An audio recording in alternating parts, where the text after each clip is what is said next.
Hello Kenga! Welcome sa Miss Clar Horror Stories! Ang kwentong aswang natin ngayon ay kwento mula kay Migoy. Isang binatang magsasaka na hindi niya inaasahan na mapapalapit siya dun sa magandang anak ng amo nila. Mula daw sa simpleng asaran, nagkaroon sila ng unti-unting pag-iibigan. Pero mauuwi daw lahat ng yon sa isang nakakatakot na lihim. Dahil makakakilala sila ng isang nilalang na kayang magbigay ng buhay kapalit ng isang nakakabiglang kapalaran. Hanggang saan kayang magsakripisyo ni Migoy para sa babaeng minamahal niya? Yun. Yes. Kaya naman, wag na natin patagalin pa. Sabay-sabay na nating pakinggan at alamin ang kwentong aswang ni Migoy.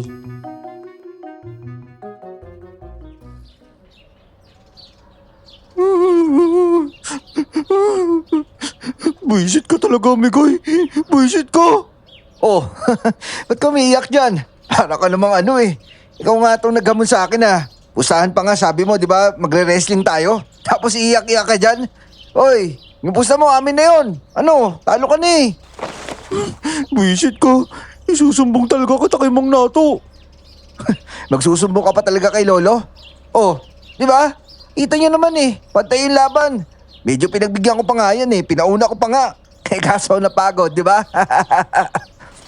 Wala, napakadugas mo talaga. Basta isusumbong kita sa lolo mo.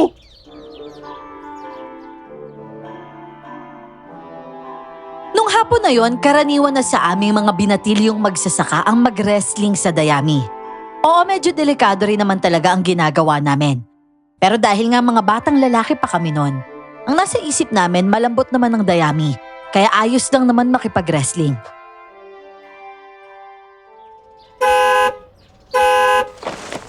Uy, kayo. Para sasakyan yata ni Senyor Dante yun oh. Ayun oh, ayan na, dali na, mag-ayos na kayo. Hala, yan ang hahimban ni Senyor ah. Uy, Dodoy, tumayo ka nga dyan. Baka kung ano isipin sa atin dito eh. Uy, Dodoy! Bahala ko. Isusumbong kita. Sasabihin ko, ginulpi mo ko. Oh, teka, ano ginagawa mo? Eh, nilalagyan kita. Tatabunan kita ng dayami. Dali. Wag na. Ayoko na. Tatayo na ako. Uisit na to. Uy, grabe ah. Sino kaya yun? Kita nyo? Oh, ang ganda naman nun ah. Ang puti naman yan. Tapos yung mga mata tsaka mukha, parang manika. Naku, parang hihinto pa yata dito ah. Teka, Migoy, yung shirt ko. Uy, yung shirt ko naman oh. Eh bahala ka dyan maabutan na nakabrick dyan. Butas pa oh. Eh kung makaasta ka dyan, akala mo naman kung sino ka. Yari ka kay Sir Dante. Oh, buwisit, akin na yan. Ayun na, uminto nga siya. Oh, kamusta kayo dyan? Magandang hapon po, senyor. Aba, parang nagkakatuwaan kayo dyan ah. Ano, Dodoy? Abay, nakasilip pa yung sandal mo dyan ah. Naku, senyor. Kuwan po kasi. Nagkatawaan lang po. Nakakatuwaan ha?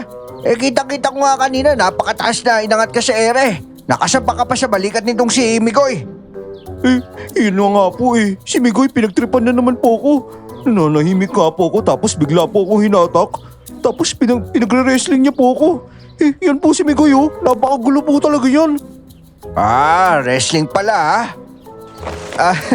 Magandang hapon po, senyor. Nakatuwaan lang naman po kami. Pero tapos na po yung mga gawain dito sa bukid. Nagpapahinga na lang po kami. Kaya biglang, Pero saan po kayo galing yan? Galing ako doon sa bahay sa Kabisera. Kahapon pa ako nandun. May sinundo ako sa paliparan. At saka siya nga pala, yun yung ipapakilala ko sana sa inyo eh. Kaya kaso, tigyan nyo naman yung mga ayos nyo. Halos subad na kayo dyan. Naku senyor, nasa na ba yung damit ko? Eto. Pasensya na po senyor ha. Meron po ba kayong kasama? Uulitin ko. Huwag ko kayong madadatnan na nagkakagulo ng ganyan ha. Maliwanag ba? Oo po senyor. Si ano po lang talaga eh. Umihingi po akong paumanhin senyor. Kasalanan ko po talaga. Imbis na awatin ko po sila ako pa po yung nangunguna. Pasensya na po talaga senyor ha. Ang saya ng ginagawa nyo Wrestling? Kaya siguro nagkakaalog-alog na yung mga utak nyo dito Kasi yun yung pinagkakaabalahan nyo. Pasensya na po Pero miss, kaya rin naman malakas yung katawan namin dahil sa mga ganitong libangan namin. At saka, naglilibang lang naman kami. Libangan. Huwag niyong araw-arawin yan Kasi sigurado mababaliw kayo dyan. O siya nga pala, yamang nagkausap na rin kayo, eto yung anak ko, si Leia. Batiin niyo siya. Sana masanay kayo nandito siya dahil mula ngayon, dito na siya titira sa bukid. Sana maging mabait kayo sa kanya, ha? Kaibiganin niyo siya at ibahagi ninyo yung pamumuhay dito sa bukid. Pero papa, parang ayoko ng hangin dito At saka, ba't ba ako maglalabas? Ang init-init Leia, anak, kailangan mo na sariwang hangin dito sa bukid, no? Bakit naman? Sariwa naman yung hangin dun sa nanay ko, di ba? Leia, ano ba? Pagod na ako pa. Baka naman pwede na... O siya, sige na. Sumakay ka na at kakausapin ko tong mga obrero natin. Ador, idiretso mo na to sa bahay. Susunod ako, maglalakad na lang ako. Sige na. Napatingin na lang kaming lahat sa anak ni Senyor Dante. Paano ba naman napakaganda ng mukha nito? Parang walang bahid ng dumi at tila hindi bagay sa bukid. Pero ako, napailing na lang sa paraan ng pagtingin niya sa amin. Matagilid ang tingin at pati na rin ang hagod ng mata niya. At halata mong may halong pangmamaliit. Kaya kahit napakaganda niya, hindi ko nagustuhan ang karakas niya.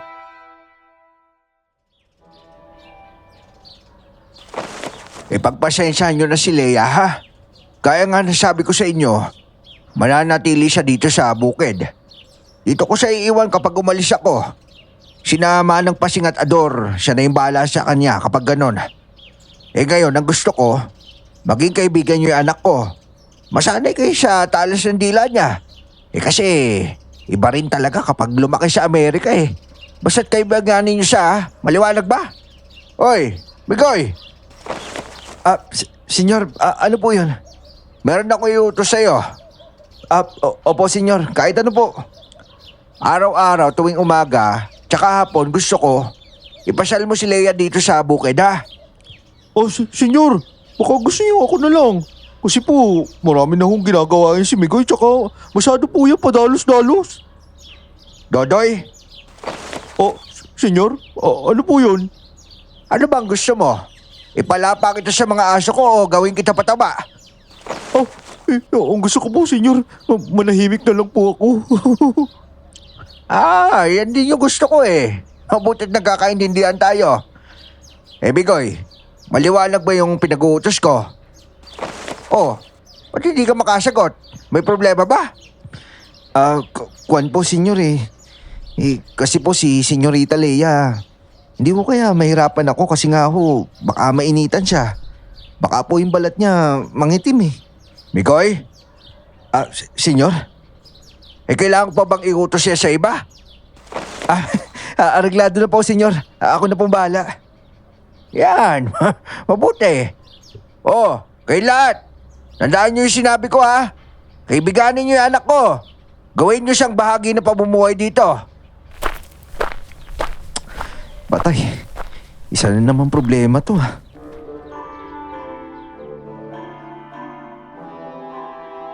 Wala akong nagawa kundi tumanguna lang kay Senyor Dante. Kilala namin ang senyor. Kapag may ipinag-uuto siya ay hindi ka talaga pwedeng tumanggi. Ang pagtanggi sa kanya, parang pagsasabi na rin na handa ka nang umalis sa lupain niya. Kaya naman nang makaalis siya, magkakasunod na buntong hininga na lang at kamot sa batok ang nagawa ko.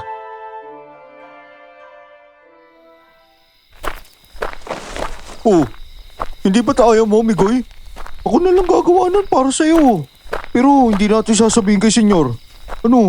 Alam ko naman yun At saka kaya ka nagkakaganyan. Kasi doon sa babae yun, sigurado ako nahulog. Buisit! Nahulog pa ako sa putikan May nalalaman ka pa kasing nahulog ka dyan Shoot ka tuloy. Oy, Kano, Ambin, Miko. Isalansan niyo yung sako dun sa... Teka, ano yun? Nakita niyo yun? Laking ibon nun parang pagkaspas. Oh, ibon nga ba yun? Pero ngayon lang ko nakakita ng ganyang ibon dito sa bukid ah. Oh, sino yun? Sino yun nandun sa gilid na kamalig? Dayo ba yun? Teka nga, sisitain ko.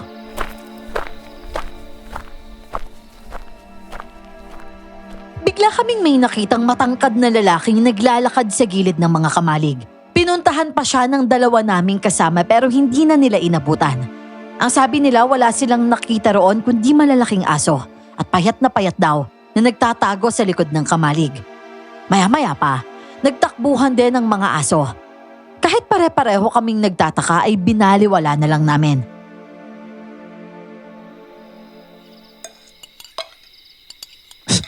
Mayabang naman yun eh. Mata pobre. Kung baka titig, patagilid pa. Ha! Ikaw naman. Baka lang naman galing sa malayong biyahe yun. Napakalayo siguro ng pinanggalingan. Baka doon pa yun sa bahay nila, senyor sa kabisera eh. Wag mo na husgahan. Ko naman oh. Wag husgahan. Isahagod pa lang ng tingin sa amin nun, parang hinihusgahan kami lahat ng buong buo eh. Tapos gagawin pa akong alalay niya. Oh, nakita mo na. Ipinagkatiwala ka pa ng senyor. Kaya huwag ka masyadong mainit ang ulo. Ano po batang, dapat bang matuwa ako? Hindi nyo kasi nakita yun eh. Nung malayo pa lang, mga yung mga kasama natin, sina Dodoy tsaka si Miko. Kumikinang pa yung balat. Parang manika daw. Ako naman napansin ko na yung tingin niya sa akin sa malayo, ganun talaga eh. Ang taas ng kilay.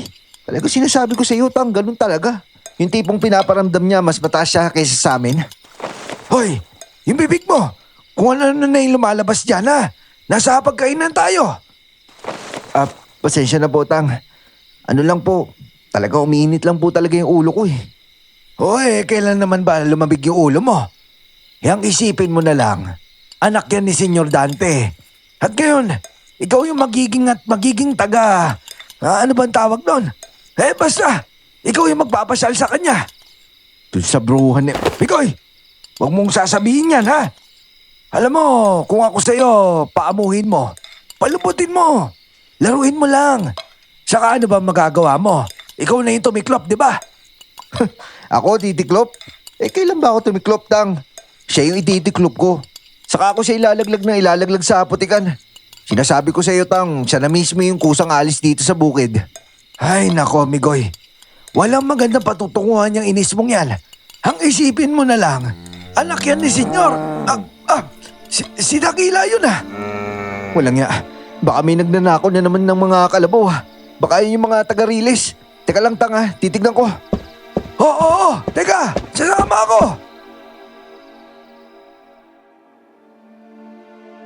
Bukod sa bigla ang sunod-sunod na pag-atungal ng mga kalabaw at baka at kambing, nagsialulong din ang mga aso sa paligid.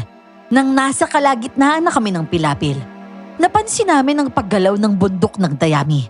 Parang may nagtatago doon. May kumpul din ng mga aso sa malapit at walang tigil ang pagkahol nila sa bundok ng Dayami. Tang, masyadong balisa si Dakila ah. Ano kaya yun? Baka may ginawa na naman yung mga magnanakaw ah. Ang palagay ko, hindi magnanakaw yung maaligid dito. Ano, hindi mo ba na nararamdaman? Oo nga, Tang eh. Yung nasa loob ng Dayami. Parang iba eh. Ano, dala mo ba yung...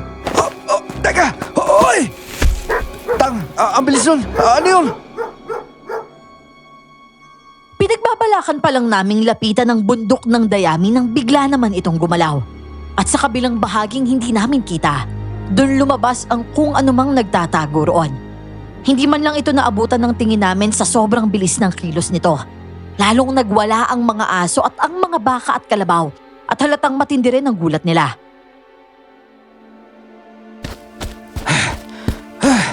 Wala na. Nakawala na yon. Hindi na natin maabutan yon. Oo nga po, Tang eh.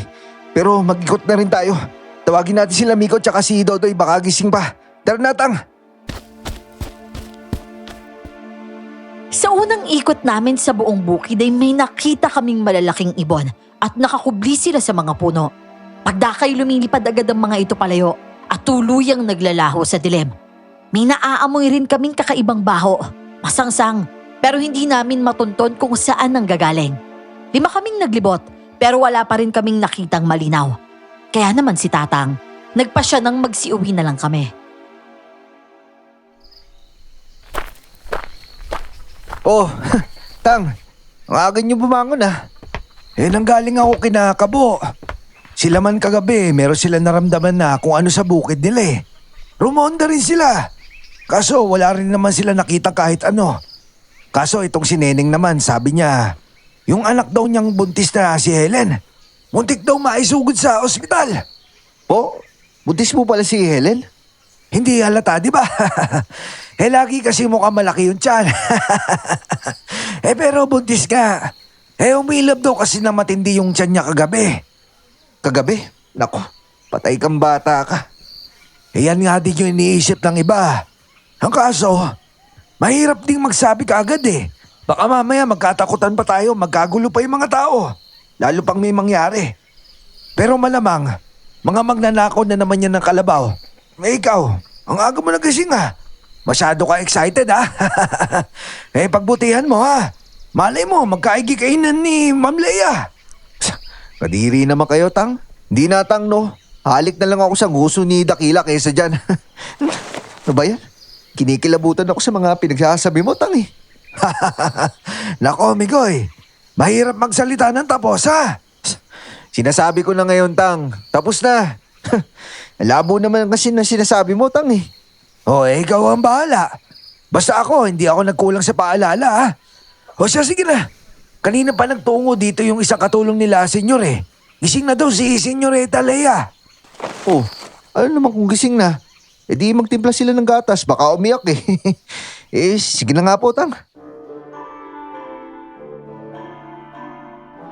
Kulang ang tulog ko dahil magdamag akong nagbantay at nagronda kagabi. Tapos kinaumagahan, sinundo na naman ako para pumunta sa mansyon ni na senyor. Para nga ipasyal si Senyorita Leia. Hindi yun matanggap ng kalooban ko, pero obligasyon ko na to.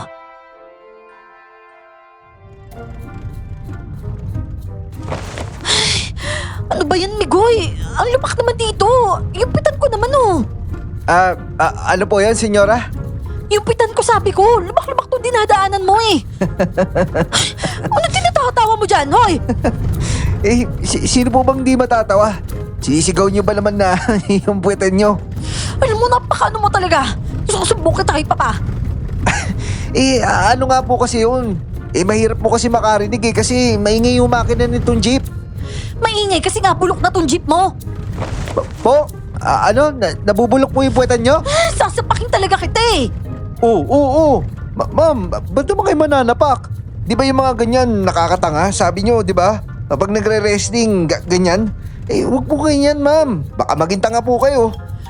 Alam mo, itigil mo na nga lang to. Hoy, itigil mo to sabi ko. Sabi ko, ihinto mo na tong jeep mong bulok. Sige, sabi mo eh. Alay, talagang ikaw ha? Senyorita, ayos lang ba kayo? Ano ba nakakatawa doon? Kita mo na ako, nagkabukol ako dahil sa'yo. Kabwisit ka talaga. Alis na nga ako dito.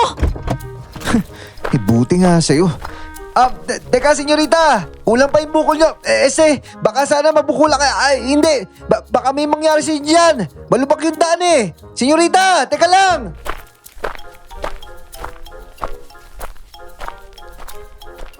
Ang inis ko talaga nung umagang yon napalitan ng hindi mapantay ang tuwa. Nakakatawa kasi ang maliit na bukol sa gitna ng noo ng senyorita. Sa sobrang puti at kinis niya, lalo tuloy itong umumbok. Para ba namang may pulang botones na biglang tumubo sa noo niya?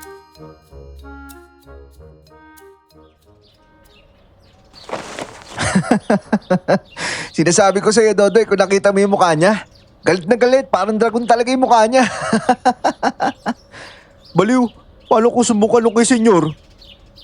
Ano naman kung sumbong niya ako? Saka ano sasabihin ni senyor? Talaga namang malubak yung daan eh. Hindi ko kasalanan kundi siya kumapit. Sa totoo lang, mabagal pa nga yung pagpapatakbo ko eh. Ayun na. Paparating na siya. Magandang hapon po, senyorita. Pero mas maganda pa po kayo sa hapon, sa gabi, tsaka sa tanghali, at tsaka sa lahat ng... Oy, Migoy, ba't di ka nagpupunta sa bahay? Ano po yun? Hindi ko kasi narinig yung sinasabi mo eh. Bakit po ba? Nakakatawa, no? Medyo. Bakit po? Kayo, hindi po ba kayo natatawa? Kanina pa kita pinapatawag dun sa bahay eh. Ba't di ka ba pumupunta? Senyorita, may ginagawa po ako sa bukid eh. Ah, ganon. Pwes inuutos ko sa'yo ngayon, umalis ka na dito sa bukid at may ipapagawa ako sa'yo doon sa bakuran. Ganun po ba? O sige ho, parating na po ako, senyorita. Ang ganda niya, no? Kahit lumalaki yung butas na ilong niya sa inis, maganda pa rin siya. Sus, pero 2 points na ako sa kanya. Tapos siya, wala pa siyang punto sa akin.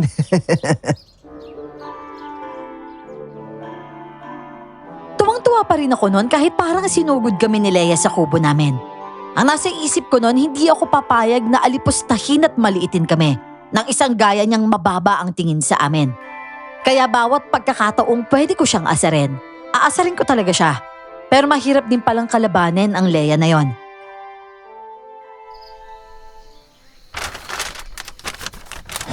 Senyorita, kanina pa po ako nakatayo lang dito. Wala naman po kayong pinapagawa ah. Basta sabi ko, dyan ka lang. Yan yung ipapagawa ko sa'yo. Sabi niyo eh. E di sige, senyorita. Nandito lang po ako ah. Tapos utusan niyo ako. Nga pala senyorita. Mayroon pala akong tatanong sa'yo. Bawal magtanong. Si Senyor Dante nga tinatanong namin, ba't kayo hindi? Tanong lang naman po eh. Marunong po ba kayo mga bayo, ma'am? Ang dami niyo pong kabayo dito eh. Siyempre, marunong.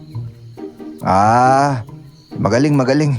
Senyorita, ano kung hamunin ko kaya kayo sa karera? Lalaban kayo? Ikaw? Karera, hahamunin mo ako? Senyorita, linaw naman po na sinasabi ko, di ba? Ngayon, kung marami kayong paligoy-ligoy, ang ibig ko lang naman sabihin dun eh. Oo, tara, ano? Karera ba gusto mo?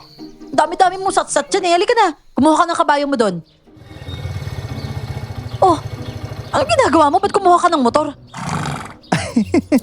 Senyorita, di ba sabi ko sa iyo, tinatanong ko kung marunong kayo mga bayo? Pero pagdating sa karera, wala naman ako sinabing kakarera ako ng kabayo eh. O sige, hindi kita uurungan. Palalamunin kita ng alikabok dyan sa motor mong bulok. Ano? Halika na, laban na.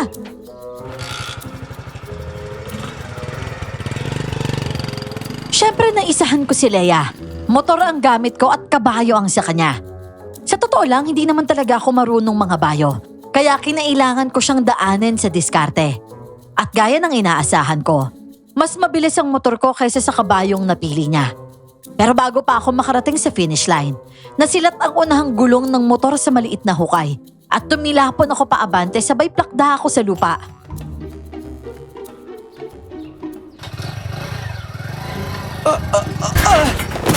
Aray, buwisit talaga. O ano? Anong oras na ba? Maaga pa, tutulog ka na ba? Bakit ba nangyari to? Nauna naman ako ah. Oo nga. Nauna ka. Nauna ka sa sasakyan mo. Alam mo kasi ikaw, akala mo naman hindi ko nahahalata yung ginagawa mo, no? Ano ba talaga problema mo?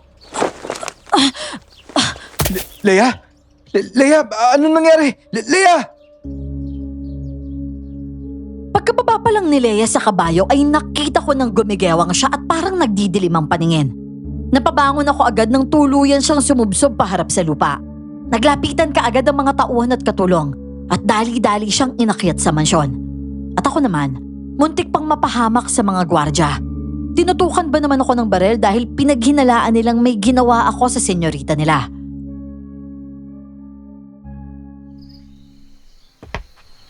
Parang timang yung mga bantay, Tang. Bubunot ka agad ng baril. Dami-dami nila tapos ang lalaki pa. Nag-iisa lang ako, di ba? Kala mo naman may kalaban silang hindi tao.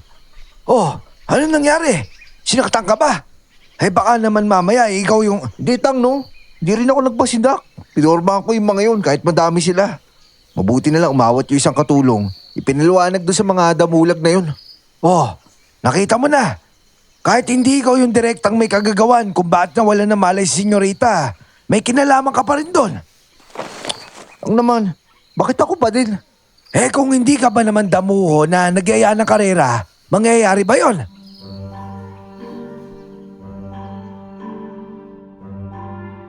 Medyo nakonsensya rin naman ako. May punto naman si Tatang. Kung hindi siya sumakay at natagtag sa kabayo, baka hindi siya nahilo at nahimatay. Ilang araw ko rin hindi nakita si Leia at pabalik-balik ang mga hindi pamilyar na sasakyan sa mansyon nila. Ang sabi sa akin, mga doktor daw yun ni Leia.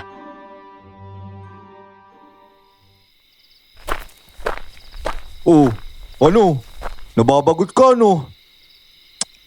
Oy, wala akong mapaglibangan. Ikaw na lang kaya ulit, Doy. Tara, wrestling tayo. Ulol, sabihin mo na kasi na nakukonsensya ka na rin. Kasi nagpa-doktor pa si Leia eh. Tapos hindi mo alam kung ano talaga yung lagay niya. Kung ano talaga yung nangyari. Niisip mo kung kasalanan mo nga yun. Oh, ako nang magsasabi sa'yo ha. Kasalanan mo yun. Parang alam na alam mo ah. Teka, ano yun? Mga aso yun ah. Tingin sa para mansyon nila senyor nang gagaling. Ano kaya yun? Tara, tignan natin. Malayo man ang mansyon sa tambayan namin ay rinig na rinig pa rin ang galit na tahol ng mga aso roon. Habang papalapit kami, natanaw namin ang galaw ng mga ilaw ng flashlight ng mga gwardya. Mas marami sila sa labas at halatang may hinahanap. Pero imbis na sa paligid sumipat, sa bubong ng napakataas na mansyon nakatutok ang tingin nila. Oh, ano yun? Bakit parang taas ng tutok nila? May umakyat ba sa mansyon? Labo naman. Ang hirap na maakyatin yan, no? Meron ba naman magtatangka sa mansyon ni senyor? Sawa na lang siguro sa buhay yung gagawa niya, no? Malay mo naman. Baka hindi magnanakaw, baka mga kaaway ni senyor yan. Putik, sa loob yun ah. Alo, mga babae nagtitilian. Mga katulong siguro. Nako, si Leia. Hoy! Wisit ka! Ba't tinalam mo yung bakuran? Hoy! Huwag ka na mangilam dyan, hoy! Hindi ko alam kung anong nangyari noon at hindi na ako nag-isip. Dumiretso akong tumakbo papunta sa mansyon at nilampasan ko yung mga gwardya at nilundag ko ang bakuran. Umikot ako sa kabilang gilid kung saan may nakita akong gumalaw. Inabutan ko ang anino ng isang tao pero bigla rin itong naglaho. Tapos muling nagsigawan ang mga tao sa loob.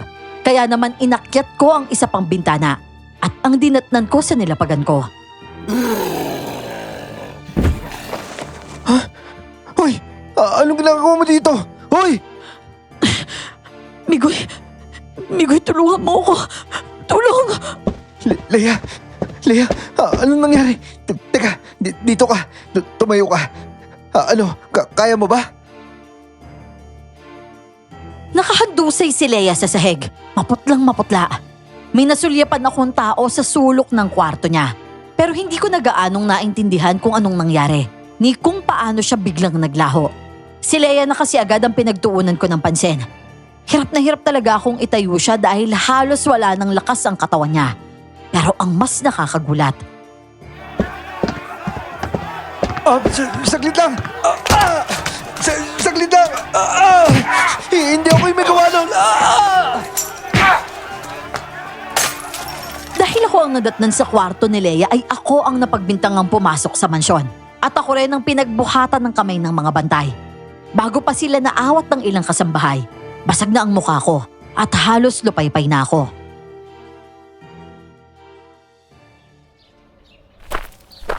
Oh, ano na itsura mo ngayon? Tig mo pa yung nakapag-wrestling ngayon, no? Ano ka ngayon? Bakit ka ba naman kasi nagpunta dong bata ka? Sana hindi ka na lang pumasok doon ng ganun. Ewan ko nga din po. May nakita kasi talaga ako sa gilid ng mansyon eh. Tao po yun. Bigla naman po nawala pagkalapit ko. Tapos may narinig ako sumigaw doon kaya pinasok ko yun. Kwarto pala ni Leia. Sus, ngayon naman bigla mo ililigtas yung kinainisan mo. Ewan ko sa'yo. Kakausapin ko si Senyor tungkol sa ginawa sa'yo ng mga bantay na yon. Sobrang dating ng mga yun eh. Wag na po Tang. Hayaan niyo na po.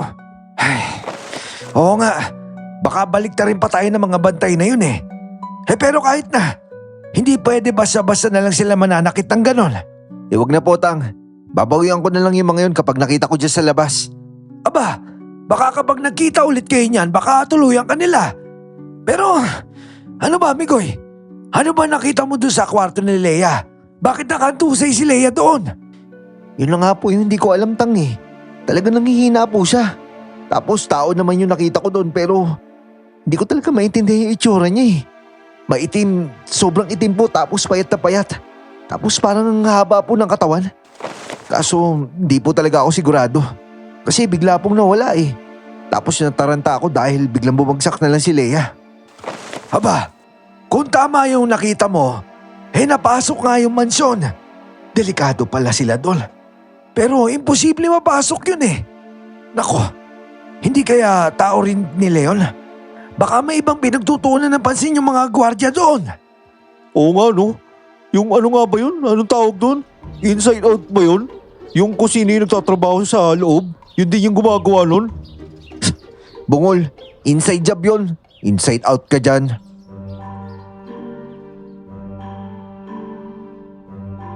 Siyempre kumalat ang balita na may nanloob sa mansyon. Pero mas nanaigang usap-usapan na ako raw yun. Sumama ang tingin sa akin ng mga tao sa bukid. Totoo rin naman kasing ako ang nadatnan sa loob at hawak ko pa nga si Leia. Pero nanindigan ako. Wala akong kasalanan at tinulungan ko lang talaga siya. Ang akala ko nga yun na ang pinakamasama. Pero may kasunod pa palang mas kakilakilabot na eksena.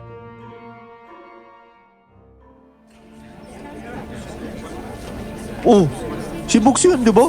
Isa yun sa mga bodyguard nyo sa mansyon? Yung ubod ng angas? Oo, kaso ngayon tiga mo. Nakakaawa ang itsura niya. Oo nga eh. Sobrang naman yung ginawa sa kanya. Ano yan? Ginantihan ng kaaway niya? Malamang. Pero kaya ba gawin niya ng isang tao? Malapit sa labas ng mansyon ay natagpo ang nakasabit sa puno ang isa sa mga bodyguards. Wasak ang katawan nito at ang sabi pa ay kinuha daw ang puso. Ang napakasiglang lupain ni Senyor Dante. Bigla na lang nabalot ng takot. Nakita ko yung bangkay. Hindi yun magagawa ng tao. Po? Paano hindi tao, Tang? Nakita mo rin, hindi ba? Winasak yung katawan. Hindi yun kang kutsilyo lang o itak. Kinayod yun na mabangis na nila lang. Ganon? Sino hinuhuli nila? May tinuturo kasi yung ibang bodyguard eh. Kawawa yun na pagdiskitahan. Sigurado ako na hindi tao yung may gawa nun. Oo nga't may nahuli na. Pero hindi nawala ang masamang tingin sa akin ng mga taga-roon. Nangyari kasi ang pagpatay sa bodyguard 1 linggo matapos ang panloloob sa mansyon. At yung bodyguard na napatay, siya mismo yung nanguna sa pambubugbog sa akin. Pero sa lahat ng yon, iba ang inaalala ko.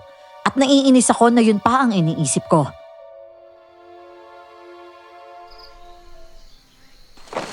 Doy, parang hindi talaga lumalabas si Senyorita. Nandyan pa kaya siya? Yan pa talaga yung nasa isip mo ngayon ha. Hindi yan dapat yung inaalala mo ngayon. Aba, pinagbibintangan ko pa rin dun no. Di pagbintangan nila ako. Basta ako malinaw sa akin na wala akong kinalaman dyan. Si Leia talaga yung makakapagpatunay nun no. O ngayon, mukhang bibig mo na yata siya. Tapos mukhang siya pa yung magliligtas sa'yo ah.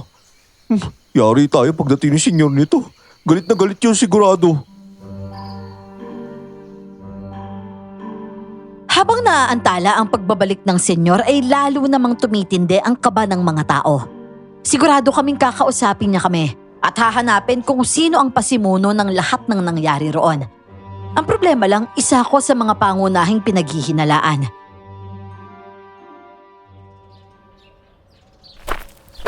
Pigoy, ang hindi ko lang maintindihan, bakit ka nandun sa loob ng mansyon at sa kwarto pa talaga ni Leia? Sinasabi ko po sa inyo, senyor, yun lang talaga yun. Ano lang po eh, napatakbo lang po ako papasok kasi meron po talaga akong nakita. Napasok ko po yung kwarto ni Leia kasi parang sumisigaw po siya eh. Tapos ganun na yung inabutan ko, nasa sahig na po si Leia. Masyado naman yata ang pampelikula yung sinasabi mo, amigoy. Parang mahirap yata nilolokin yan ah. Senyor naman, isipin niyo naman po, ba't ko naman po gagawin niyo sa inyo? Bakit naman hindi? Sa totoo lang eh, hindi naman ito yung unang beses, hindi ba amigoy? Senyor, dati, nasabit lang po talaga ako sa grupo nila Timo.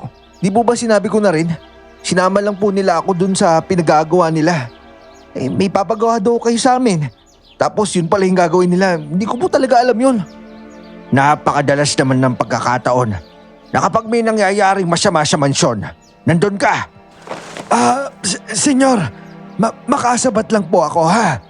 Kung iisipin natin mabuti, mahirap din yan eh. Isang payat na bata manloloob sa mansyon nyo na puno ng bantay tapos nag-iisa pa.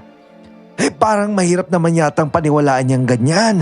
Planuhin pa lang talagang mapapatras ka na eh. Nato, kung nasa katinoan ng tao, mahirap nga yun. Na hindi nga niya maiisip yun eh. Pero kapag ang isang tao ay lulong, hindi mo na alam ang takbo ng utak niyan. Teka senyor, hindi yan gumagamit ng pinagbabawal ng gamot ha. Napakadali nga malasing yan eh. Senyor naman, kung saan na napupunta dito eh. Oh, bakit? Sinisiyasat ko lang naman yung nangyari sa mansyon ko ah. Muntik na mapahamak yung anak ko. Bakit hindi ko titignan lahat ng anggulo? At hindi rin naman imposibleng lulong yung apo mo sa mga ganyan ha. Dahil yung mga kabarkada niya, talagang lulong. Sabi sa akin hanggang 2:00 ng umaga tumatambay ang mga yan dyan. Ano iisipin ko?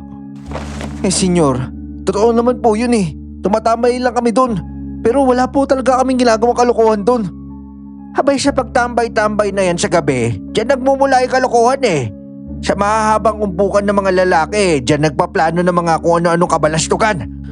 Pero wala naman po talaga kaming ginagawang masama eh. Nagigitaran lang po kami, nagkakwentuhan. Tapos kumakain kapag meron. Hindi po talaga kami gagawa ng ganun. Anong malay ko sa pinagagawa at saka pinag-uusapan nyo doon? Wala ako doon eh. At saka nakakarating sa akin na ang balita na ikaw na to ah. Ikaw yung nagsusulsul sa mga obrero dito. Sinasabi mo daw na hindi patas yung bayad ko sa inyo? Na dapat mas malaki yung binibigay ko sa inyo kumpara sa kinikita at inaani ng bukid? Haba senyor, wala naman po ako sinasabing ganun eh. Kapag nag-uusap po kami ng mga magsasaka dito, inalalatag ko lang sa kanila yung kalakaran ng bentahan ng palay at ibang pananim natin dito. Oh, edi sa madaling sabi, hinihimay mo yung pagiging may-ari ko at nilalasa mo yung isip ng mga kasama mo para mag-aklas laban sa akin. At ngayon itong apo mo, siya yung ginamit mo para... Teka senyor, masyado na yata lumalayo yung iniisip nyo. Senyor naman, nagsimula lang naman ito sa panloloob sa mansyon ninyo eh. Pero may pinagmulan yung panloloob sa mansyon ko. Ang punto ko dito, malinaw na malinaw. Ang apo mo ang nakita sa mismong kwarto na anak ko. Kasunod pa nun, yung brutal na pagpatay sa tao ko. Hindi nagkataon lang ang lahat ng yon. Ang lakas naman ng boses mo pa. Leia, ba't ka nandito? Dapat nagpapahinga ka. Nangangaling na ako kakahiga dun eh. Lalo lang ako manghihina sa kwarto ko. Gusto ko ng sariwang hangin.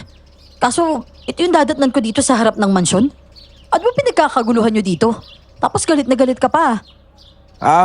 Wala ito, Leia. Ako na bahala dito. Usapang mga obrero ito. Magpasama ka kay Manang Pasing ha. Tawagin mo si Odor. Siya yung magmamaneho para makalibot kayo sa bukid. Si Magoy na lang. Siya yung gusto kong maglibot sa akin dito. Gusto ko ulit sumakay doon sa jeep niya eh. Hindi pwede. Ang lalaking yan yung naloob ng mansyon natin. Hindi siya pwede makalapit, hindi. Yung lalaking yan palalayasin ko yan. Hindi mo pwedeng gawin yan, Papa. Kundi dahil sa kanya, hindi ko alam kung anong nangyari sa akin doon sa kwarto ko. Ano? Sigurado ka ba sa sinasabi mo? Oo, ako mismo yung nandun eh. May pumasok sa mansyon at parang hindi yun dumaan sa kung saang bintana. Parang hindi nga yun basta pumuslit.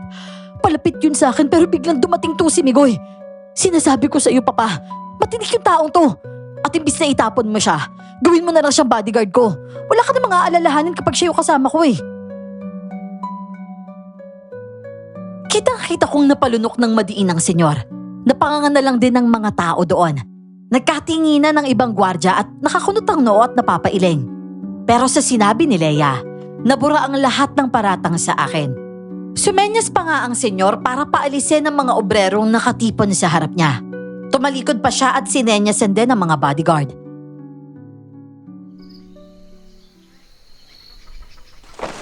Alas 9. Eksakto alas 9 ha, ibabalik mo dito si Leia. Maliwanag? Opo, senyor. Kahit hanggang alas 10 na, Pero Leia, masyadong mainit eh. may gusto kong puntahan, Papa.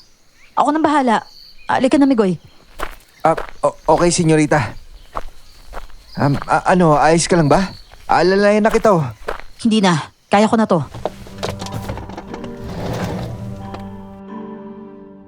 nakita ko ang pigil ng ngit-ngit sa mukha ng senyor. Pero wala siyang magawa sa pambabara ng anak niya. Hindi ko rin naman maiwasang mapansin ang tila hindi magandang lagay ng senyorita. Para kasing nanlalambot ang mga tuhod niya. Kahit nga yung mga mata niya halatang walang tulog. Maputla rin siya. At sa pagsampa niya sa jeep ay halos mabuwal siya at bagsak ang katawan sa pagkakaupo.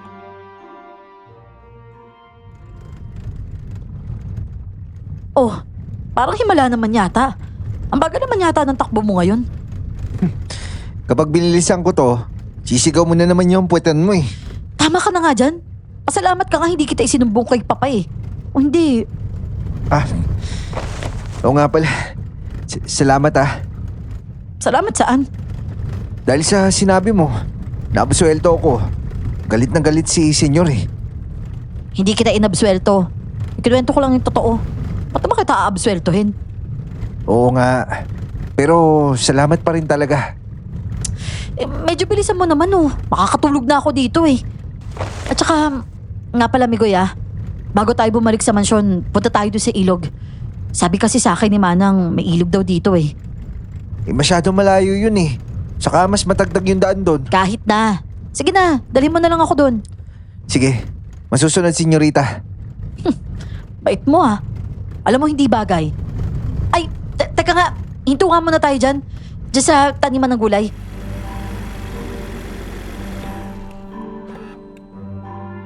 Hindi ako sanay pero medyo malamig si Leia sa akin.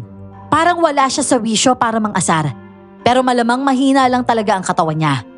Hindi ko man ipinapahalata ay inoobserbahan ko siya sa biyahe. Ilang beses nga siyang muntik makatulog at iba rin ang bagsak niya sa upuan. Masyadong nakahilig at halos nakahilata na. Nang bumaba siya ng jeep para tingnan ang taniman ng gulay. Mabagal ang kilos niya pero pilit pa rin niyang itinatago. Siyempre ayaw pa rin niyang magpaalalay.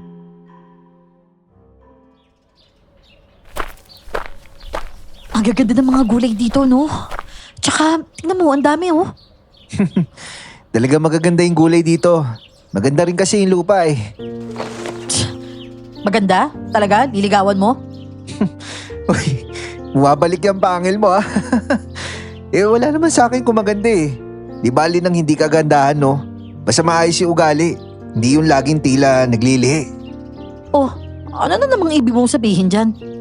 Wala. Sinasabi ko lang, nagtatanong ka eh. Paala ka nga dyan. Alis na ako. Oh, teka. Uy, ba't ka bababa dyan? Teka. Mamimitas din ako ng gulay. Uy, baka masilat ka pa dyan eh. Manong boy, pakiano nga yan. Baka matus... Ari. Wisit. Manong boy, pakiano nga yan? Nadulas sa putikan eh, oh. Lampa kasi eh. Aray, kainis. Umangat na naman ang inis ko kay Leia dahil bigla siyang nakabawi sa asaran dahil ako naman ang napahiga sa putikan. Gusto ko na nga sana siyang iwan pero hindi naman pwede. Kaya pinanood ko na lang siyang makihalubilo at mamitas ng gulay. Hindi ko naman namalayang nakangiti na pala ako habang pinagmamasdan siya. Tuwang-tuwa na rin sa kanya ang mga tao doon at nagkakwentuhan pa nga sila. Pero ang tahimik na pamimitas ng gulay, bigla na lang nabulabog. Oh, ano meron dyan? Yung ibang gulay, tingnan mo oh. Dugo to. Bakit may bahid ng dugo? Pati pala yung ibang puno doon oh. Doon sa mga ugat na puno, may dugo rin yata na kumakatas. Sa isang bahagi ng taniman ay puno ng bahid ng dugo ang mga gulay. Ang ibang ang tanim nabubulok na at naglalabas ng mabahong itim na likido. Kahit nga yung mga puno, 3 sa mga yon ang dinadaluyan ng dugong kumakatas mula sa mga ugat. Ngayon lang nangyari yung ganito Manong boy, baka naman sa mga nilalagay niyong pataba. Oy! Si Leia! Bumagsak! Tulong! Hindi ko na malayan, nakasubsob na pala si Leia sa lupa. Nang ihiga namin siya ng maayos, tumitirik na ang mga mata niya at nangingitim ng husto ang mga labi. Napakaputla rin ang mga palad at mga braso niya. Nagpatawag pa nga kami agad ng mga tao mula sa mansyon at hindi nga nagtagal, nasundo rin siya. Naku, patay ka na naman kay senyor niyan. Oh, bakit yun naman? Pati ba naman niya ibibintang sa akin yung ganyan? Nakita ko nga lang siya nakabulagta eh. Baka dinagukan mo yun ha? Ikaw kayang batukan ko. Kahit isang beses, araw-araw, minuminuto, maghapon, magdamag. Ano, gusto mo? Oh, si Leia, hindi mo dadagukan. Bigla akong ganun ha. Nung una, nag-aapoy ka talaga sa inis doon. Ano kaya nangyari?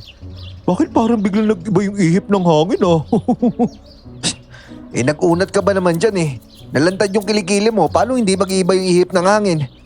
Asus, wag mong ibahin yung usapan. Nag-aalala ka rin sa kanya no? Oh, ano? Nag-aalala ka sa kanya no? Aminin. Mukha mo, nag-aalala. Oo. Ano yung narinig ko dyan? May nag-aalala daw. Eh, yapo niyo po kasi. Parang mukhang... Hoy, isara mo nga yung bibig mo. Yan na nga ba yung sinasabi ko eh. Wag ka kasi magsasalita ng tapos dito. Ewan ko po sa inyo, Tang. Ano naman to nababalitaan ko kay Boy? Nagkaroon daw ng dugo yung mga tanim ng gulay. Yun nga po eh. Nagulat nga po ako. Kala ko kung ano lang, baka mantsa o ano. Kaso talagang dugo po yun eh. Nako, masama ito. Masama yung kutob ko dyan. Hindi magandang pangitain yan. Talagang hindi magandang pangitain yun. Kasi yung dakilang alalay natin dito, hindi na kaya alalayan yung... aray! Visit ka?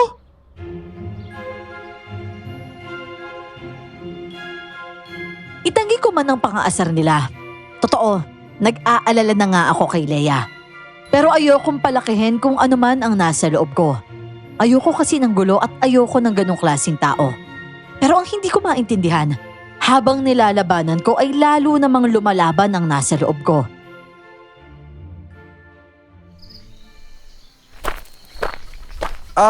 Manang Pasing! Manang Pasing! Manang, Oh, Migoy! Abay, naparito ka. Ipinatawag ka ba ni... hindi po. Si Leia po, kamusta? Ay, tako. Ang senyorita. Sa tansya ko parang hindi mabuti ang kalagayan niya. Tuwing gabi naapoy ng lagnat at saka lalong nangangayayat. Pero ang senyor, wala namang sinasabi sa amin kung ano talaga ang sakit ng senyorita. Bakit nga pala? Ganun po ba? Ito po. May papakisuyo po sana ako sa inyo. Ito po, bulaklak. Pakiabot po sa kanya.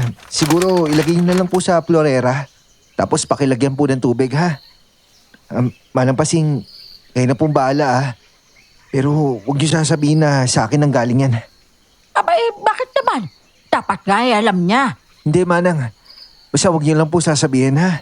Ipangako niyo po, Manang. Sige po, alis na po ako.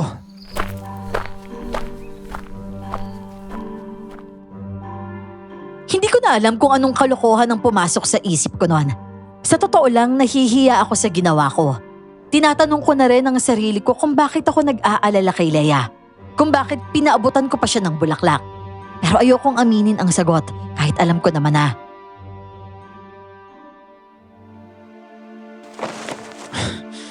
Ano yan? Sino kayo nagwaldas ng baka? Wala na nakakita. Pero sabi nila kila Pilo, baka yun raw yung mga taga-rilis eh. Pinagtripan na naman yung mga baka natin. Mga walang magawa. Palbasa, mga sabog. Ganon? Sigurado kayo? Parang hindi yan... Sigurado akong hindi mga taga-rilis yung may gawa niyan. Oh? Sino? Mga taga-bago na yun? Hindi. Hindi ko alam. Pero sigurado akong hindi tao yung may gawa niyan. Nakita niyo naman no? Butas yung mga leeg. Parang dugo lang yung kinuha. Oo nga no? Halos matuyot yung mga katawan nila. Nako, manggagalaiti na naman si senyor nito. Baka may mapahamak na naman. Ang mga bakang nakahandusay ay tumambad sa amin na pawang nakabagsak na. Pare-parehong may mga butas ang mga leeg ng mga ito. Simot ang dugo ng mga kaawa-awang hayop. 7 baka rin ang nadali, pero hindi namin malaman kung sino o kung ano ba talaga ang may kagagawa nun. Terrible. Pati sa mga karatig bukid, parehas yung sinapit ng mga baka. Walang ya. Pati yung sa ibang bukid. Wala man lang daw nakakita kung sino yung buwisit na gumawa niyan. Meron. Meron daw nakakita na. Oh, ano daw yun? Namukhaan po ba? Hindi. At hindi niya rin maintindihan kung ano daw yung nakita niya. Tinanglawan daw niya yung bukid dahil nagwawala yung mga baka. Ang nakita lang daw niya isang anyong parang tao na nagtatakbo na iba raw yung takbo. Para nakayuko. Halos sumasahid sa lupa yung mga kamay. Ganun daw. Yun daw yung nakita nilang umiikot-ikot sa bakang may sugat sa leg eh. Maya-maya raw, isa-isa nang nagbagsakan yung mga baka. 5 daw yung bumagsak sa kanila. Nakita na pala niya. Pero hindi man lang siya nagtawag para hulihin yung buwisit na yun. Hindi raw siya nakagalaw sa takot eh. Hanggang kinaumagahan, tulalan na daw yung nakakita. Nitong tanghali daw natauhan eh, saka lang din nakapagkwento. Grabe. Ano naman kaya yun, no? Ako, may iniisip na ako. At malakas ang kutob ko. At malamang, yun na nga yun. Pero parang hindi lang basta nananalakay yun. Ewan ko, sana'y mali ako pero ang kutob ko, may pakay yan. Ako, wag naman sana. Laganap na rin sa ibang baryo ang pagpatay sa mga hayop sa bukid. Pero wala talagang makapagsabi ng malinaw kung ano ang gumagawa noon. Puro haka-haka lang ang mga tao. At dahil nga paulit-ulit nang naipapasa ang kwento, iba-iba na ang bersyong lumalabas. May nagsasabi pang ang aswang daw ang sumasalakay sa mga hayop. Uy, nabalitaan mo yung kagabi? Bakit? May narinig nga akong naghahabulan na naman tapos para may mga pulis. Pero ano nga ba yun? Doon sa likod ng mansyon. May nakita daw yung isang katulong eh. Ayun, nagpatawag na naman sila ng mga pulis. Na naman?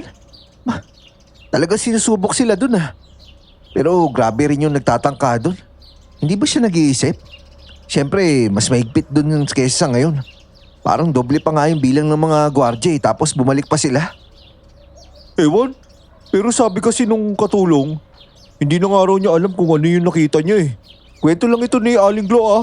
Sabi daw niya sa kanya nung katulong na pamangkin niya.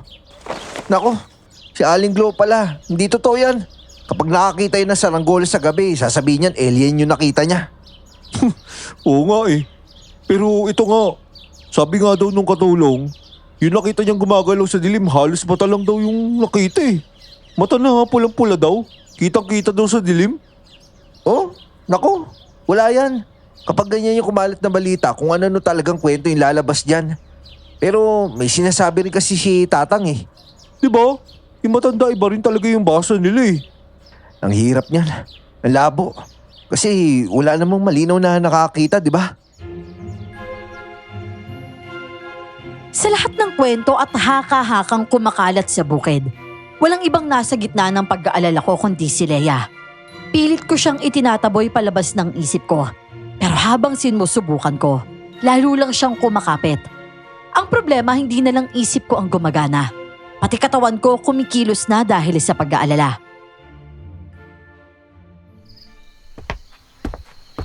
Sigurado ka ba, senyorita, na dito ka pupwesto?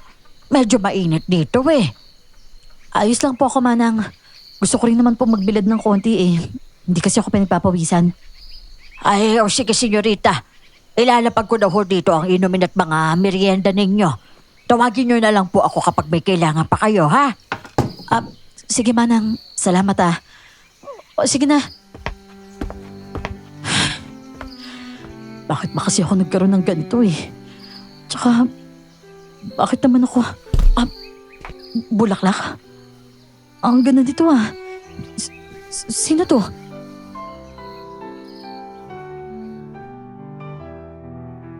Bago pa ako makita ni Leia o ng mga bantay ay lumundag na ako pababa ng bakuran. Nagawa ko na ang sadya ko. Naiuhulog ko kay Leia ang isang pirasong bulaklak. Para sa akin, sapat na yon. Ewan ko ba, hindi ko na matiis na hindi siya makita o malaman man lang ang lagay niya. Pero sa nakita kong kondisyon ni Leia, lalo lang akong nag-alala. Mas maputla siya at mas payat. At kahit maayos ang postura at buhok niya, halatang hindi maganda ang lagay ng katawan niya.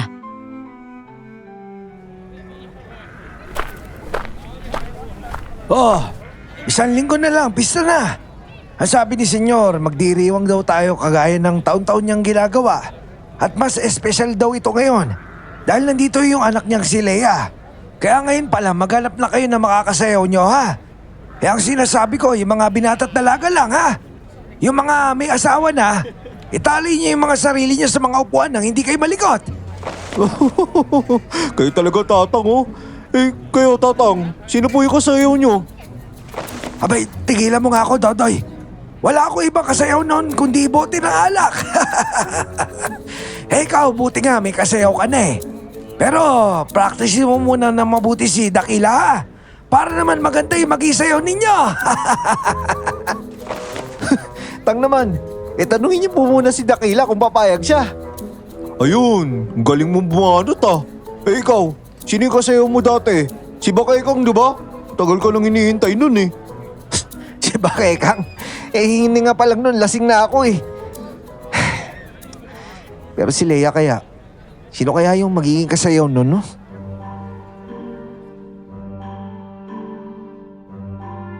Sa mga nagdaang pista dito sa bukid, hindi naman ako namumroblema ng ganon.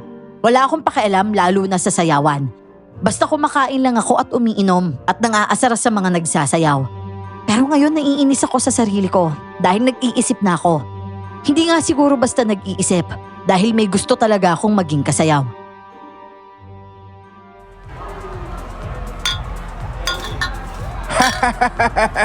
Maglabas pa kayo na alak dito. Pati yung mga bandehado na pagkain na naubos na. Pasing, Ibiyang, kumuha kayo ng pagkain doon sa loob. At saka, Ador, Ipe, kulang na yung alak dito, oh. Maglabas pa kayo, bilis. Senyor, napakasaya po ng pistang ito. Masaya ho nung mga nakaraang taon pero iba po ito ngayon. Abay, syempre naman na to. Eh sabi ko nga, ang pinakamalaki kong pinagpapasalamat sa pistang to, eh sa wakas kasama ko na yung anak ko. At kasabay na pasasalamat na yan, hinihiling ko rin sana na humaba pa ang buhay niya. Ho, humaba. Naku, bata pa po yung senyorita, senyor. Siya pa nga ho yung magmamana ng lupain ito sa inyo, senyor eh. Siya nga naman nato, magdilang anghel ka sana. Wag po kayo mag-alala, senyor. Yun ho yung mangyayari. Pero, nasaan po ba yung senyorita? Kanina, bumati lang po siya sa mga tao pero parang hindi ko na ho siya makita dito ngayon. Baka pumasok lang sa mansyon. Nag-aanda yun. Parating na yung magiging katambal niya ngayong gabi eh. Katambal? Ano pong ibig niyo sabihin? Darating ang pamilya ni Oligar. Pati yung kasama nila na binatang anak nila. Kaedad ni Leia yun. Kailangan magkakilala sila para mapagplanuhan natin yung kasal nila balang araw. Oo nga naman, senyor. Stoy, Migoy, uy, ba't nakatanga ka lang dyan? Baso yung hawak mo eh, umiinit na yung baso oh. Doon ka nga, Dodoy. Aba naman, uy, wag mo naman pahalata na bigo ka. Alam mo, wag mo na hintayin si Leia. Parating na yung magiging kadate niya ngayong gabi eh. Kaya huwag kang magbukbuk dyan. Tara na, iatid kita kay Bakay Kang oh. Hinihintay ka na ng malaking ngipin noon. Sabik na yun sa'yo. Wisit, doon ka nga sabi eh. Doon ka na. Kahit tingin na ligot, halik sa hangin, wala ka talaga eh. Diyan ka na nga. Uy, huwag kang iiyak ha. Sige na, alis na ako. Malas talaga. Sana hindi na lang ako pumunta dito eh. May iba pa pala siyang kasayaw. Uy, si Leia yun ah. Palabas na. Teka, saan pupunta yun?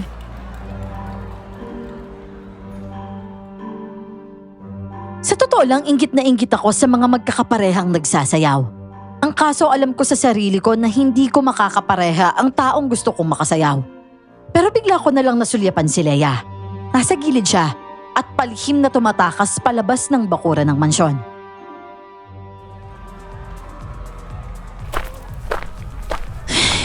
Kakainis naman. Ba't kasi kailangan pa akong ipares doon sa... Senyorita, ba't kayo nandito? Delikado po dito ah. Buti dumating kami, Goy. Tara, bilisan mo, samahan mo ako. Ha? Saan tayo? Halika na. Aray, teka lang. Dali-dali akong hinatak ni Leia. Palayo ng palayo sa bakuran ng mansyon. Hanggang sa mapadpad kami sa dulo ng pilapil, papunta sa burol. At sa hindi ko inaasahan, bigla na lang kaming dalawa na lang ang magkasama sa ilalim ng napakaliwanag na buwan.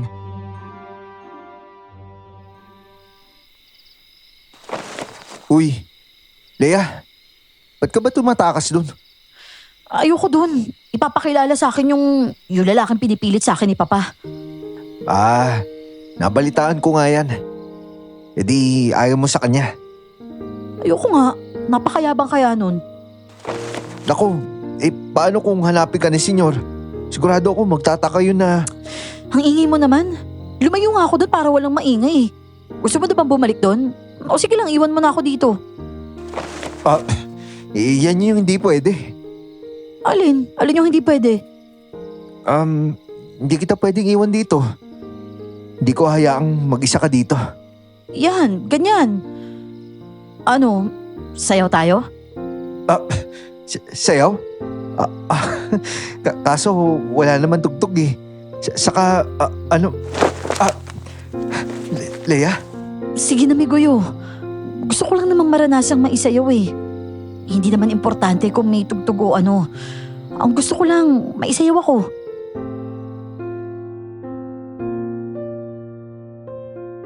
Walang banda at walang kumakanta. Wala ring palakpakan at lalong walang matang nakatingin. Sa ilalim ng buwan, hangin lang ang ritmo.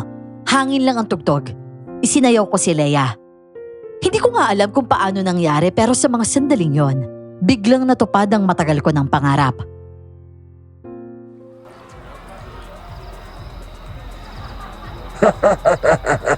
Mga kasama, hindi lingid sa kalaman ninyo na napakatindi pagsubok ang pinagdadaanan ng aming pamilya dahil sa matindi sakit ng aking anak na si Leia.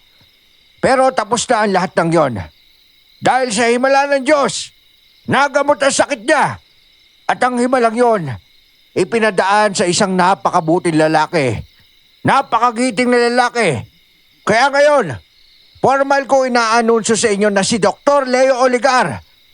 Siya nakatakdang magpakasal sa anak kong si Leia. Kaya pinapakilala ko sa inyo magiging bagong miyembro na aming pamilya, si Doc Leo. Doc Leo, bumati ka naman sa ating mga kasama. Dahil balang araw, sila yung pamamahalaan mo, kaya dapat makilala mo sila. Pugi niyan ha. Umikinang oh. Nagsiselos ka ba? Agawin mo si Leia sa kanya. Aray. Buisit. Magandang gabi sa inyong lahat. Natutuwa ako dahil ramdam ko na napakabuti ng mga tao dito. Kaya sa pakikipag-isang dibdib ko kay Leia, para na rin ako nagkaroon ng napakalaking pamilya. Sana po, tanggapin niyo ako ng buong puso bilang bahagi ng lugar na to. Maraming salamat po.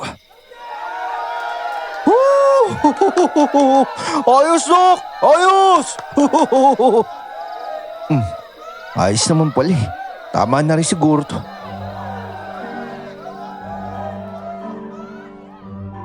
Palangiti siya pero matipid magsalita.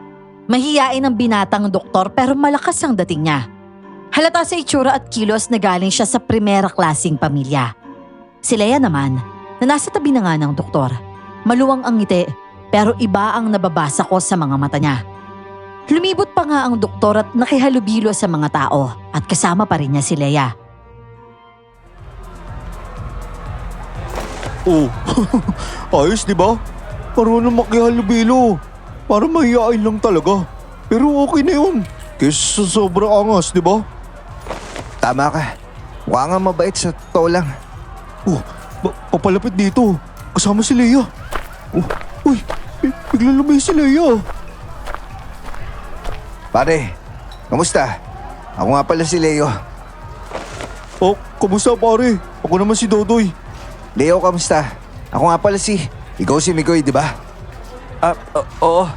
Kilala mo pala ako? Naikwento ko sa akin eh. Nakilala na rin kita sa wakas. Leia. Naku, wala si Leia. Nabaling na yata. Teka, susundin ko lang Hindi na, hayaan mo na. Saka sige lang, asikasuhin mo muna yung mga ibang bisita mo. Ganon? O sige. Pero mamaya doon tayo sa gilid May mesa tayo doon. Konting inuman lang tayo para magkakakilala, di ba? Ayos lang ba yon? Oo, sige mamaya pare. Okay, sige.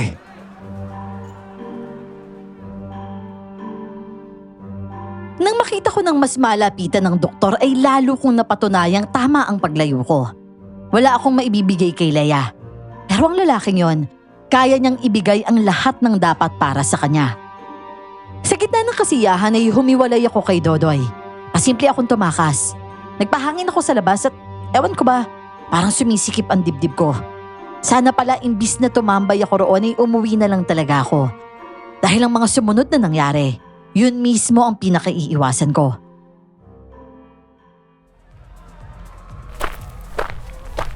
Oh, Migoy, bakit ka lumabas? Ikaw pala. Parang kang nakakita ng multo Ano, kumusta? Ayos lang ako. Ikaw, magaling ka na pala. Mabuti naman.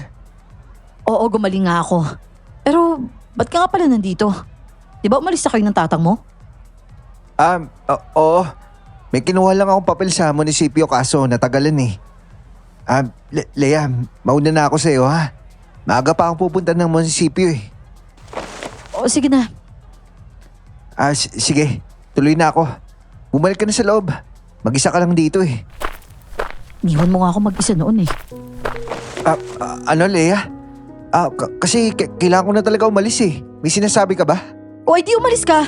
Bakit ka pa ba nagpapaalam tapos hindi ka naman umaalis? Kahinang dati umalis ka na lang, sige na. Ano? Ano bang gusto mong gawin ko? Ba't ako naman yung may kasalanan dito? Kapag may tama akong ginawa, nagagalit ka. Kapag mali, galit ka pa rin. Isa ba ako lulugar? Alam mo ba yung ginawa sa akin ng tatay mo? Dinurog niya ako, Leia. Halos mapatay niya ako. Tapos iniwan niya ako naghihingalo para tuluyan ako mamatay. Tapos sinunog niya pa yung bahay namin. Mabuti nga nakaligtas pa ako Ba't mo naman naiisip na hindi ko alam yun?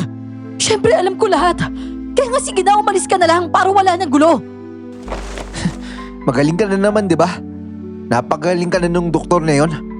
Ngayon, ang kailangan mo na lang pagpasahan yung buhay mo.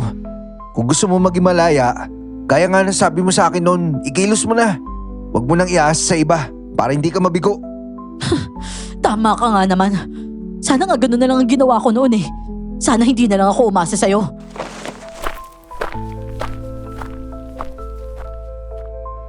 Alam kong lumuluha na si Leia noon pero pinatigas ko ang dibdib ko at tinalikuran ko na siya.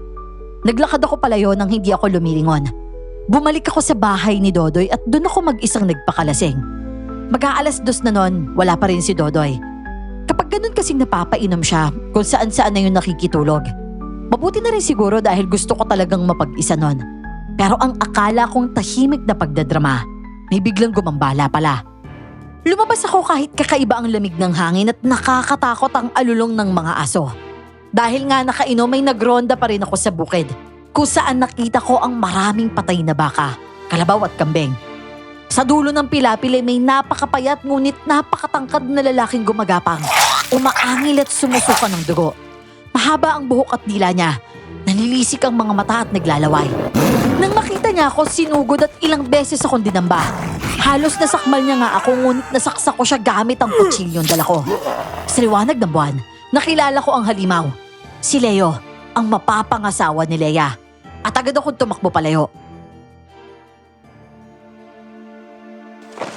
Sinasabi ko sa iyo, hindi ako nag-iimbento. Nakita ko siya. Kitang-kita ko. Si Leo yung gagong yun. Siya yung aswang. At nung panahon na nagkakabulan dito sa bukid habang nandito pa ako, siya rin yun Siya rin yung sumasalakay sa mga hayop dito. Siya yung nakita ko, pati yung nakita ko sa kwarto ni Leia. Kamukha niya yun. Posibleng si Leo yung may gawa ng lahat ng yun. At pati yung pamilya niya. Sila rin yung mga aswang lumatake dito sa iba't ibang bukid dito. Sa totoo lang, hindi dapat ako maniniwala sa'yo Kaso, may napansin din talaga kami mula nung dumating siya. Lalo na nung mas dumalas yung mga pagbisita niya dito. Halos gabi-gabi na lang. May mga baka tsaka kalabaw na namamatay eh. Pati manukan napipinsala. Kapag umaga, nakatayaya na yung manok, patay na. Tapos doon sa mansyon nag-aalisan na yung mga katulong. Ano? Bakit? Hindi naman nakukumpirma na maayos eh. Kasi malayo na yung mga nakakauwi. At kwento na lang yun na ipapasa. Pero may sabi-sabi daw na may mga kasama silang bigla na lang nawawala. Tapos may mga nakikiharap daw kay Doc Leo. Tapos pagtapos nun, nagkakasakit daw sila. Saka na lang bigla nawawala. Kaya nag-aalisan din yung mga katulong. Eh ngayon nga, wala na sila kasambahay. 2 na lang yung bantay dun. Sigurado na, Dodoy. May nangyayari sa loob ng mansyon na yan. Si Leia, delikado siya dun sa impaktong yun. Halos wala na akong plano. Kahit napakadelikado ay naghanda pa rin akong pumunta sa mansyon. Hindi ko man alam kung ano talaga ang gagawin ko pagdating doon ay iisa lang ang malinaw sa isip ko. Hindi ko na pwedeng pabayaan si Leia. Kahit malagay pa sa panganib ang buhay ko ay wala na akong pakialam. Hindi ko rin inasahang makakapasok ako ng ganun kadali. Wala nang bantay at ang mismong mansyon, wala nang katao-tao. Halata ring matagal na itong hindi nalilinis. Tapos pagdating ko sa isang silid, nangilabot ako sa narinig ko. Magpaawat ka naman. Naubos na yung mga hayop dito sa bukid. Kahit kaya ilang tao dito, kahit alam kong kasalanan yon, ibinibigay ko sa'yo. Ngayon, hindi ko na mapapayagan na gusto mo. Sobra na to. Bakit? Kung hindi dahil sa akin, patay na si Leia. Wala na lunas yung sakit na yan. Nilinis ko ang dugo niya. Pati yung buo niyang sistema. Hinigop ko yung sakit niya. Walang ibang makakagawa nun. Kaya lahat ng gusto ko, hindi ka pwede tumanggi. Ogat hinigop mo yung sakit niya. Pero nahawaan mo siya ng nakakadiri mo. Alo? Ano nakakadiri? Nakakadiri yung pagiging-aswang ko. Hoy, itong nakakadiri na to.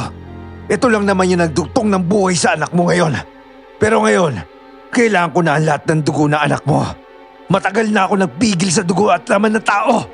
Kaya ako huminto sa pagdodoktor para umiwas sa matinding gutom tsaka uhaw. Pero ngayon hindi ko na kaya. Ang dugo ng anak mo ang pinakamasarap na natikman ko. Ikaw rin kasi. Masyado ka na mabangis. Hindi na ako papayag sa gusto mo. Leia! Gumisya ka, Leia! Wala akong utang na loob. Pinagaling ko yung anak mo tapos ganyan yung gagawin mo sa akin. Uunahin kita, Dante. Tapos isusunod ko yung anak mo. Tulungan niyo ako! Tulungan niyo ako! Hoy, Leo! Hindi pwede yan! Ikaw na naman. Sinasabi ko na nga ba? Demonyo ka, aswang ka! Ito sa'yo! Ang hapdi! Ang hapdi yan! Halos masunog siya sa bawang jakasin! Senyor, si Leia, layo mo siya dito! Bilisan niyo! Kasalanan mo to! Kaya ngayon, itaya mo yung buhay mo para sa anak mo! Sige na! Wala makakalis dito! Wala! Tumakbo pa loob ng kwarto si Senyor. Nilundag siya ni Leo. Pero nasabuyan ko ulit ito ng bawang at asin. Namilipit siya sa hapdi ng pagkakalapnos pero nakalundag pa rin at nakalmot ako sa mukha. Naibag-ibag din ako sa aparador at dahil nga nasiksik ang katawan ko. Wala akong laban habang sunod-sunod niya akong kinakalmot. Pero naihagis ko pa rin ang huli kong tumpok ng asin. Gumulong siya sa sakit at pinilit kong tumayo. Kahit pakiramdam ko'y halos magkadurog-durog na ang katawan ko.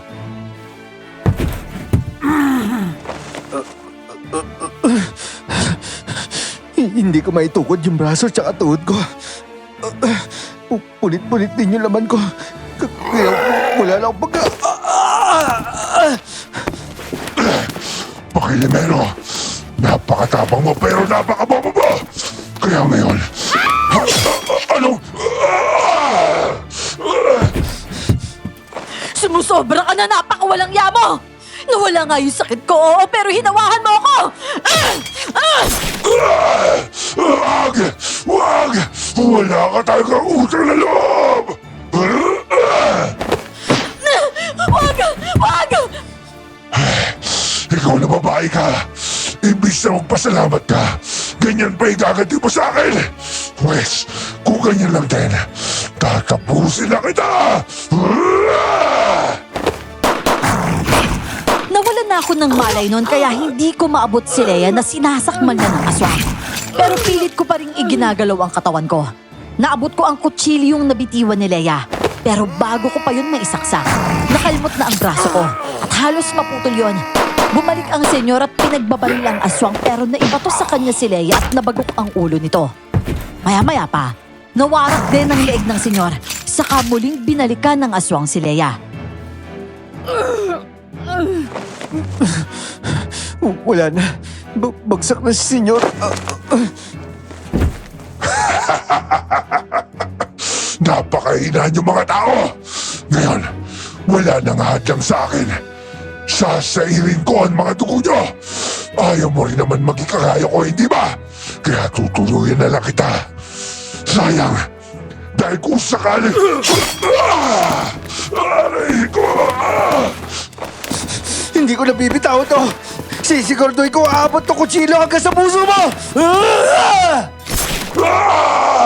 Hindi!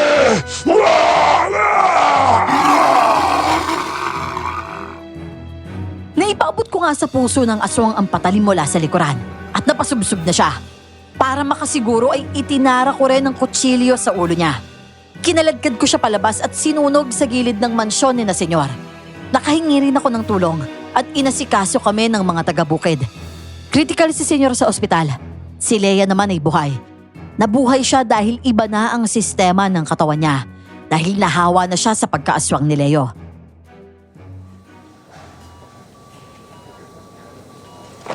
Leia, si senyor, kamusta? Inoobserbahan pa rin. May mga organs kasi na tinamaan eh. Sasalinan din siya ng dugo. Sana nga kayanin ni Papa. Migoy, aalis ka na raw ulit? Sabi lang ni Dodoy. Pero sige, bakit pa ba ako nagtatanong? Hindi ko naman dapat tinatanong sa iyo yun eh.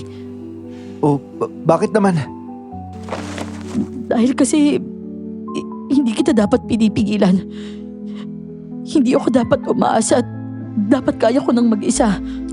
Tama yun, Leia. Pagpasyahan mo maging mas malakas. Pagpasyahan mo yung kaligayahan mo. Pati yung kalayaan mo. Oo nga. Yun naman talaga yung gagawin ko eh. Pero bakit nandito ka pa? Wala rin naman dahil hindi mo pa makakausap si Papa, di ba? Kasi hindi lang si senyor yung pinunta ko dito eh. Ha?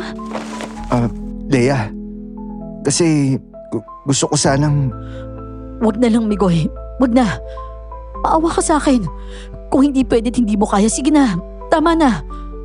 Ayos lang sa akin, Migoy. Ayos lang talaga. Hindi na ako nakapagpaalam ng maayos. Hindi na rin ako pinatapos ni Leia sa pagpapaalam ko. Dahil sa pagkakataong yon, si Tatang naman ang kailangan kong balikan. Lumipas nga ang 2 taon ay nakapagtapos ako ng pag-aaral. At pagkalipas pa ng 1 taon. Kayo isalansan nyo ng maayos yan ha. Ito takpan nyo to. Ayusin nyo doon sa kamali kasi bukas sa madaling araw dadaan na daw yung bagyo. Ibababa na natin sa Martes doon sa kliyente yan. Baka mabasa pa. Leia, tumatawag si Mr. Robles. Nagpapadagdag daw ng 5 kaban. Bukas daw kung pwede. Ganun ba? Tawagan mo ulit ha. Sabihin mo, sige lang. Yung iba... Uy, hindi mo ba nakikita? May ginagawa... Kamusta kayo? Leia. Migoy? Bakit? Leia, nandito na ako. Nandito na ulit ako sa probinsya natin. Tapos na ako sa pag-aaral. BS Agriculture yung tinapos ko. Baka naman pwede na magtrabaho ko dito sa bukid mo. Saka kung pwede, baka pwede naman tayo mag-usap oh. Abala kasi ako eh. At saka ayoko na ng mga taong bigla na lang umaalis. Napagod na kasi ako mag-isa. Tama namang maging malaya pero Migoy... Natutuwa ako dahil nakikita kong mas kaya mo na. Mas malaya ka. Pero nagpapakumbaba ako sa'yo ngayon. Leia, baka kung pwede, samahan kita dyan sa kalayaan na meron ka. Kung pwede lang. 나의 두 눈을 감으면 또 떠오르는 그 눈빛 Mahaba-haba ang naging usapan namin ni Leia at marami ring luhang naibuhos. Pero sa gitna ng masalimuot naming pinagdaanan, mas nanaig pa rin ang kagustuhan naming magkasama ang isa't isa. Mula noon, hindi na ako nawala sa tabi niya at ganun din siya sa akin. Makalipas naman ng 2 taon, ikinasal kami. Ngayon ay may 2 na kaming anak at sanay na rin silang magsaka. Dito ko na po tinatapos ang kwento ko, Miss Clar. Maraming salamat po at God bless po sa inyong lahat. 이 순간 너와 나 Yes naman. Ayos. What Ayos. nice. Ay, teka lang. Ganda ng story natin ngayon, ha? Favorite mo talaga pag love story, eh, Oo, no? nakakakilig eh. Diba? Lumambot din si Leia. Ayun, kayong gawa, ano masasabi niyo sa kwento natin ngayon? Nag-enjoy ba kayo? Siyempre, leave lang tayo ng comment. Tsaka, like nyo na rin tong video na to.